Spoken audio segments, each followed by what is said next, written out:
Hello, Dr. Craig Childress here. Now, so far I've described the attachment system and how it's motivating you for bonding to the rejected parent, how you've created this definition of the rejected parent as being a threat or danger or emotionally abusive that suppresses the completion of the attachment system, that then thereby produces this grief response in you, in the attachment system, and that you're misattributing the cause of the pain and frustration with the rejected parent as being something that they're doing, when actually it's not. It's a normal range grief response from your inability to bond with them. So that if you simply restore the relationship bond, if you simply allow the attachment system to fulfill itself, then that distress you feel is actually going to go away. It's just going to vanish. And give it a try. Trust me, give it a try. And see for yourself if that's not true. Now, one of the things I just want to add about anger here is the emotion of anger suppresses the attachment system. It suppresses both relationship systems. The other relationship system has to do with feeling what other people feel as if we were having the experience ourselves. It's the source of empathy. And so when you are in this chronic state of angry, you're actually suppressing both the attachment system. You no longer care about the rejected parent, but also the empathy system. You no longer feel what they feel. And so it allows you to do very mean and cruel things that are just not right. The problem with that, though, is for you, that you're a good person. You're a good kid. You're a good human being. I know that. I've talked with a number of kids in these situations. You're a good person. And you don't like being that mean. That's not who you are. And so you have to make the rejected parent into this monster, into somebody who deserves this treatment, deserves to be rejected, in order for you to keep that anger going, and in order for you to be as mean and as cruel as you are being. That's not right. Stop it. Okay? Nobody deserves that level of cruelty. The parent you're rejecting loves you very much. You are the world to them. All they want is a normal range relationship with you. Not too much to ask, and it's something you can do. But I know the feeling gets in the way, that anger, that animosity, the hatred. But it's coming from a grief response. If you just simply bond to them, allow yourself to be happy, allow yourself to enjoy them, to love them, and to receive their love, that feeling will go away. It will simply vanish. But now, the favored parent won't want that. Because the favored parent, after the divorce, feels really insecure and is worried that if you love the rejected parent, you're going to leave them. You're going to leave the favored parent. You're not going to love them. Well, that's not true. The attachment system motivates us to love both parents. And so that's nonsense. But they have that fear that if you love the rejected parent, you won't love them. Well, that's silly. And so you can go ahead and continue to love the favored parent as well. That's fine.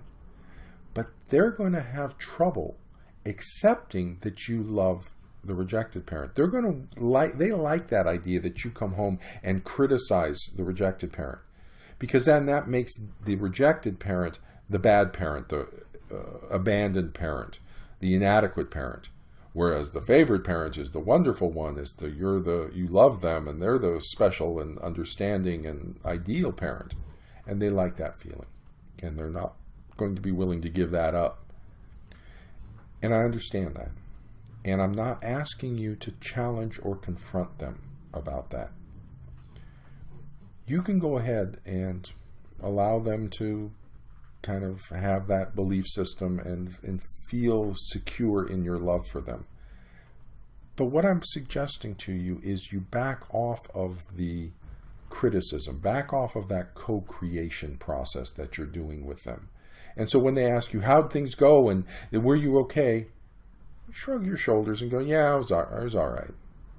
You don't have to go into details about it. You don't have to create mythical kinds of conflicts, and you know you do it. You did something wrong, and they rejected parent got angry with you, but when you talk to the favored parent, you present as if you're the innocent victim, and you know better than that. You know you provoked something over there.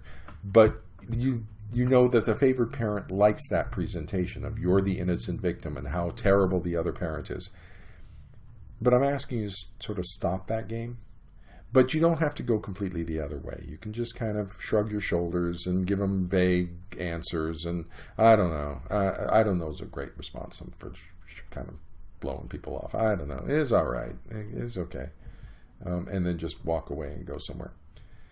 The other thing, though, some favored parents won't accept that. They will continue to try to elicit the criticisms from you. And for some kids in this situation, what happens is that the rejected parent, you know they're a nice parent. You love them. You know that. And you know they're being nice to you, and you really care about them and love them so much. But when you're over with the favored parent, you have to criticize them. You have to go into this, they're a horrible parent, and they're a mean parent, and yes, they are, and you inflame. And it makes you feel really guilty because you feel like you're betraying the rejected parent, the beloved parent. And you're betraying them by saying all these mean, nasty things and by not standing up for them and not defending them. And so it's that guilt that then makes you feel so bad that you have to make them into the bad parent. They must be the bad parent because otherwise I'm going to feel really bad about betraying them, and I'm going to feel really guilty. You don't have to do that. Okay, I know, and the rejected parent knows what you're putting up with regard to the favored parent and how important it is to the favored parent that you play this game, that you don't love the rejected parent, and so how they try to get you to do that and try to get you to criticize them and reject them.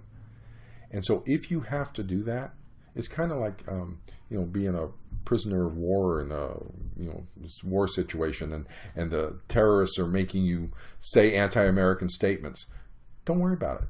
Okay, we know you're patriotic. We know you're good. Okay, and you're just doing that because that's the situation you have to survive in. Got it. Understand that. Don't worry about it. No need to feel guilty. No need to feel like you're betraying if that's what you need to do. But there's no need to actually believe what you're saying either.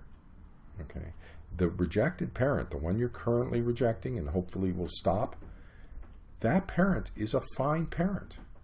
They're normal range. They love you very much. They're okay. And it's okay to have a relationship with them. So when you're over with them, don't worry about it. Just have a good relationship. Just love them, get hugs, give hugs, laugh, jump, smile, have joy. And then if you need to go back and create some sort of critical story with the favored parent, go ahead. That's not a problem. Okay. And that's how you can survive in these two different worlds without getting yourself all distorted and knotted up. Okay.